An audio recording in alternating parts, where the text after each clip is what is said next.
ومن يضلل فلا هادي له. أشهد أن لا إله إلا الله وأشهد أن محمدا عبده ورسوله. يا أيها الذين آمنوا اتقوا الله حق تقاته ولا تموتن إلا وأنتم مسلمون. يا أيها الناس اتقوا ربكم الذي خلقكم من نفس واحدة وخلق منها زوجها وبث منهما رجالا كثيرا ونساء واتقوا الله الذي تساءلون به والأرحام إن الله كان عليكم رقيبا. يا أيها الذين آمنوا اتقوا الله وقولوا قولا سديدا يصلح لكم أعمالكم ويغفر لكم ذنوبكم ومن يطع الله ورسوله فقد فاز فوزا عظيما. أما بعد, al-ikhwah rahimakumullah, sambil menunggu kedatangan Ustaz Zulkarnain, insyaallah akan segera datang, kita memanfaatkan waktu yang ada untuk sedikit saling mengingatkan di antara kita, dan mudah-mudahan hal ini membawa kebaikan untuk kita bersama. Saya berharap di kesempatan ini kita akan angkat satu hadis dari Rasulullah SAW. Ihris ala ma yanfa'uk, ista'in billah, wa la tahzanna, wa in asaba syai'an fala taqul law anni fa'altu kana lakana kada wa kada, walakin qul qaddara ma syaa, fa inna law taftahu amal syaitan. Bersemangatlah kalian dalam hal yang bermanfaat dan mintalah tolong kepada Allah. Jangan kamu merasa lemah. Kalau menimpa kamu sesuatu yang tidak kamu inginkan, jangan kau mengucapkan seandainya aku berbuat demikian, tentu akan demikian dan demikian. Tapi yang kau ucapkan, ini sudah ketentuan dari Allah. Allah melakukan apa yang Allah kehendaki. Sebab kata seandainya itu membuka pintu amalan syaitan. Kita akan ambil satu potong dari hadis ini di awal hadis.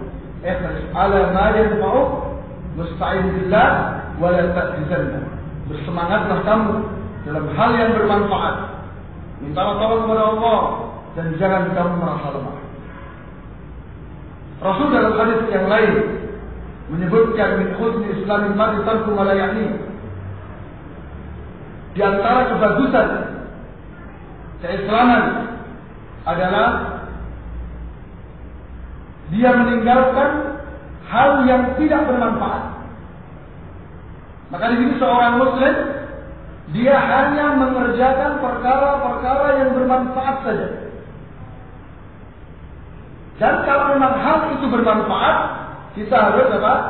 Bersemangat, bersungguh-sungguh, memiliki himmah al-aliyah, semangat yang tinggi, kesungguhan, kejujuran, niat yang ikhlas dalam menggapai hal yang bermanfaat tersebut.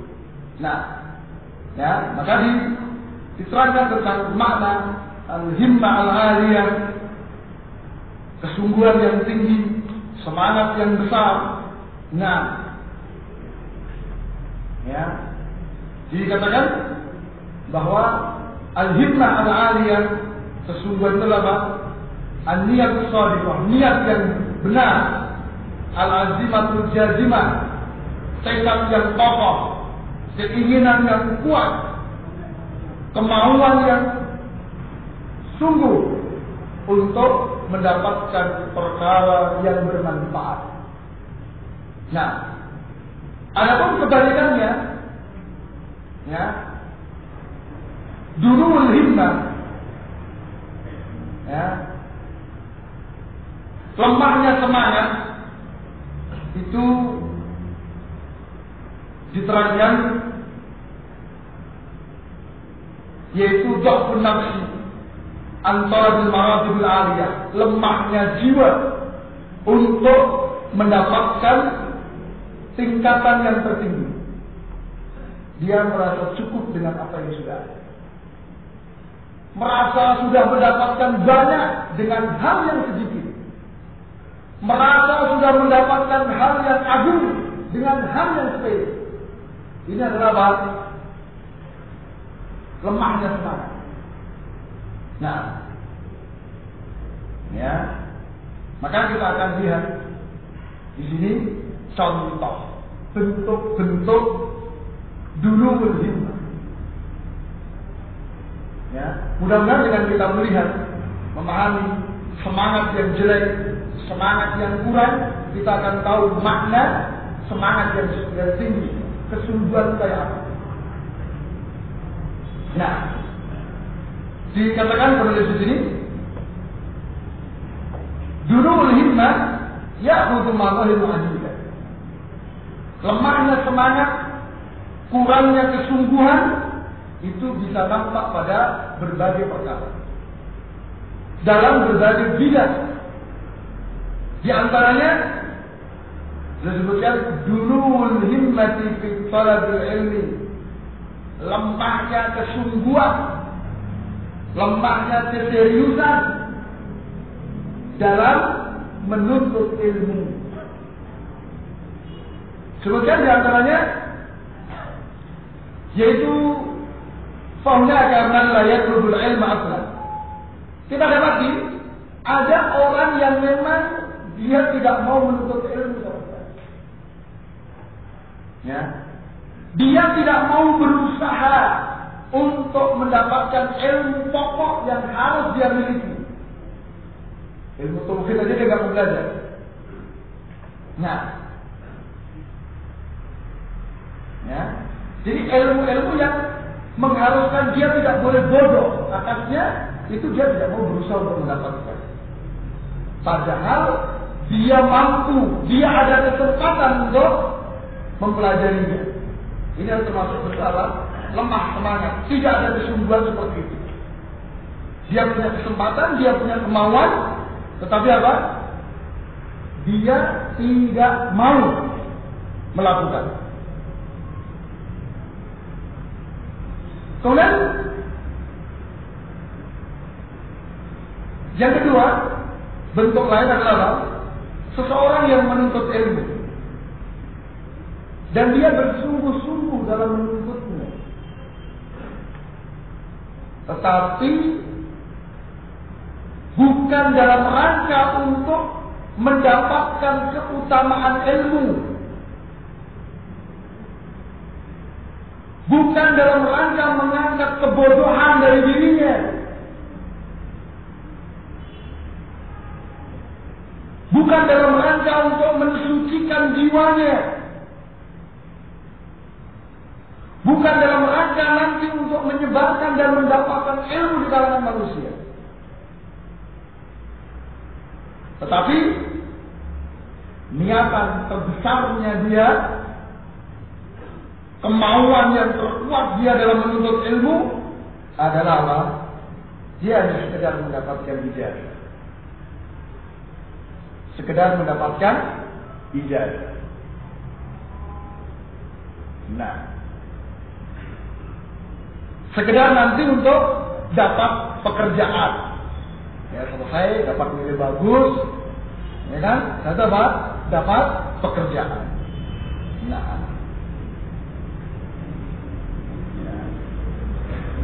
dia menyangka bahwa dengan dia mendapatkan pekerjaan, kedudukan, jabatan, itu bisa mendapatkan kemuliaan, bisa menjamin masa depannya. Dia menyangka dengan itu dia akan mendapatkan kehidupan yang bahagia. Maka ini adalah termasuk orang yang himmahnya itu rendah. Ya, jadi belajar menuntut ilmu bersungguh-sungguh tapi niatnya tidak benar. Padahal tadi dikatakan apa? Himmah aliyah, kesungguhan yang tinggi itu apa? An-niyatus shadiqah, niat yang benar. Ya, tekad yang kuat, kesungguhan. Nah, ini sungguh-sungguhnya ada tapi niatnya keliru. Ada juga bentuk lain, dulul himmah fi talabil ilmi, yaitu apa? Seseorang menuntut ilmu tapi niatnya apa? supaya dia menjadi yang paling menonjol di antara kawan-kawannya. Nah, untuk menjatuhkan orang-orang bodoh, untuk menandingi para ulama, atau untuk mencuri perhatian manusia. Ya, jadi dia belajar dalam rangka apa? Riya di sini, supaya orang melihat ke dia. Ya, supaya dia juga dianggap sebagai ulama, supaya dia begini-begini. Nah, ini juga adalah himmah yang lemah. Ya. Nah.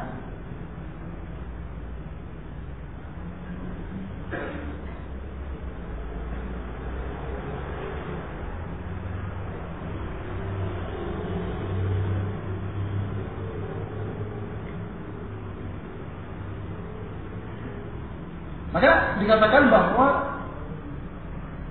seseorang itu tidak menunaikan hak ilmu dengan sebenarnya.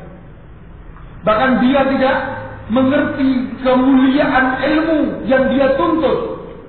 Kalau seseorang menuntut ilmu sekedar untuk mendapatkan rezeki, atau untuk menjadi yang paling hebat di antara kawan-kawannya. Meskipun dia mendapatkan kedudukan, meskipun dia dengan ilmunya itu dia dapat pekerjaan. Nah, kenapa dia dikatakan seperti ini? Kenapa dikatakan dia tidak menunaikan hak ilmu? Kenapa dia dikatakan tidak mengetahui kemuliaan ilmu? Orang-orang yang niatnya seperti itu. Kenapa? Karena kita lihat nanti ketika dia sudah mendapatkan rezeki, dia sudah dapat kedudukan, dia sudah dapat pekerjaan, dia sudah menjadi yang paling hebat di antara kawannya, dia akan berhenti dari menuntut ilmu. Dah selesai. Ilmu dipinggirkan juga. Ya kan? Makanya niatan atau himmah yang rendah sekali. Nah,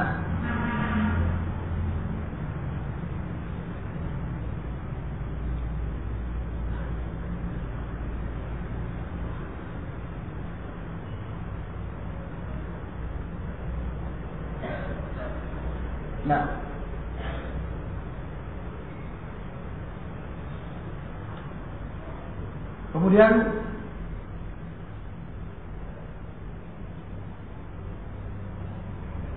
ada juga bentuk lain, ya,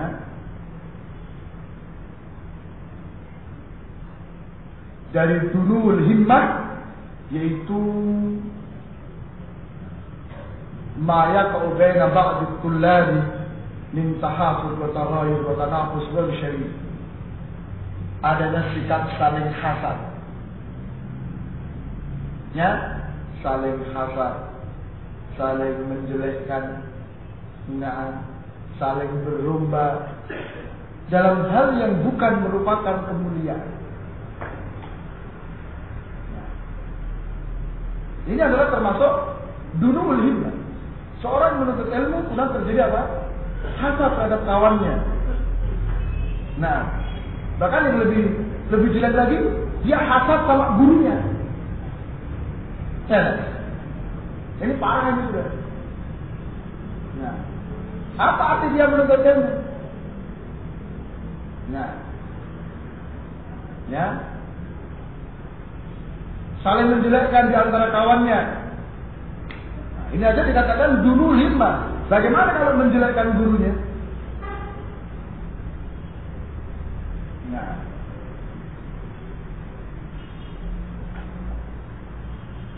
maka hal-hal tersebut itu bisa menghilangkan cahaya ilmu, bisa menghilangkan keindahan ilmu, kecemerlangan ilmu. Nah, maka kita harus hati-hati oleh Allah. Ya. Nah, maka kita bisa melihat bagaimana kesungguhan, semangat para salaf dalam menuntut ilmu. Ya, Abdullah bin Abbas radhiyallahu ta'ala anhu Beliau sudah didoakan oleh Rasul. Sudah didoakan oleh Rasul alaihi wasallam. Allahumma faqihu fid-din wa 'allimhu ta'wil. Ya Allah, fakihkan dia dalam agama. Pahamkan dia tentang tafsir. Tapi apakah Abdullah bin Abbas radhiyallahu anhu setelah itu duduk manis di rumahnya? Apakah satu beliau bermain-main? Hah? Oh tenang, sudah dapat doa Rasul. Masa doa Rasul tidak mustajab? Nah, jadi saya santai-santai mesti dapat lah, dapat ilmu. Begitu. Tidak. Kita dapati dalam sirah beliau dikisahkan bagaimana beliau mendatangi para sahabat senior untuk bertanya, belajar hadis dari mereka. Nah, bahkan ketika dia mengajak salah seorang kawannya dari Ansar, ayo kawan, ini mumpung sahabat-sahabat masih kumpul di Madinah, kita belajar, kita datangi mereka, kita tanya mereka tentang hadis Rasulullah. Apa jawaban kawan Ansar? Nah, masih banyak sahabat-sahabat senior, orang tidak butuh dengan kita yang junior. Ngapain kita belajar? Ini lemah semangat kawan Ansar ini. Ya. Tapi Abdullah bin Abbas dengan himmah yang aliyah, dia tidak terpengaruh dengan kawannya. Tetap kamu nggak mau dah. Saya berangkat sendiri. Berangkat sendiri. Belajar kepada para sahabat yang senior. Nah, ya, kita dapati juga bagaimana beliau di tengah siang yang terik, beliau datang ke rumah salah seorang sahabat. Jalan kaki siang hari, ya kan? Nah, di situ didapati sahabat sedang tidur dia. Apakah kemudian, oh sudahlah, gurunya tidur kok, kita pulang aja, gitu kan? Udur kan gitu, gurunya tidur. Kita pergi aja, pulang lagi. Tidak. Ibn Abbas dengan himmah yang aliyah, beliau gelar lidahnya. Gelar selendangnya di depan pintu rumah sahabat itu. Beliau duduk di situ, tunggu sampai sahabat itu keluar dari rumahnya. Angin berembus, menerbangkan pasir, kena wajah beliau yang mulia. Sampai azan zuhur, sahabat keluar ke masjid, kaget. Ya ibn ammi Rasulullah, wahai anak paman Rasul, ada apa? Mestinya cukup engkau kirim utusan, panggil saya akan datang kepadamu. Apa kata beliau? Tidak. Saya yang butuh kepada Anda. Saya butuh ilmu kepada Anda. Maka saya datang sendiri ke sini. Semangat. Nah kita ini tidak dapat doa Rasulullah turu-turu baik. Ya kan? Daurah tidur, daurah main. Bagaimana kita akan dapat? Mana semangat kita? Mana kata ini budi salah? Ini salah kita Abdullah bin Abbas. Sehingga lihat, ketika sudah cukup lama belajar, beliau sudah mulai didatangi banyak orang belajar pada beliau Abbas. Apa kata sahabat Ansor yang tadi menolak untuk diajak? Komentarnya apa? Pemuda itu lebih cerdik daripada saya. Dulu saya diajak, tidak mau. Dia belajar, akhirnya seperti itu. Dia jadi rujukan manusia. Adapun aku, nggak ada apa-apanya. Nah, maka al-ikhwah, mari ikhris ala ma yanfa. Kalau kita menyadari bahwa menuntut ilmu adalah hal yang bermanfaat, tumpahkan semua kemampuan, tumpahkan semua kesungguhan. Nah, ya, antum bersyukur, antum jadi peserta itu bersyukur. Tidak sebagaimana teman-teman panitia. Nah, harus lari sana, harus lari sini. Masya Allah. Kita syukuri nikmat ini. Ya, nikmat adanya daurah, nikmat antum jadi peserta daurah itu nikmat besar. Nah, antum bisa duduk, belajar, sudah luar biasa. Antum dapat nikmat. Ya, maka ini adalah apa? Salah satu contoh himmah aliyah, bagaimana semangat salaf kita dalam belajar. Masih banyak contoh-contoh lain yang menunjukkan bagaimana semangat yang sangat tinggi dari kalangan salaf dalam menuntut ilmu. Baik, karena Ustaz Zulkarnain sudah datang, insya Allah di salah-salah kita akan sampaikan materi ini. Baik, subhanallah, alhamdulillah, asyhadu an la ilaha illallah wa atubu ilaik wa billahi taufiq. Assalamualaikum.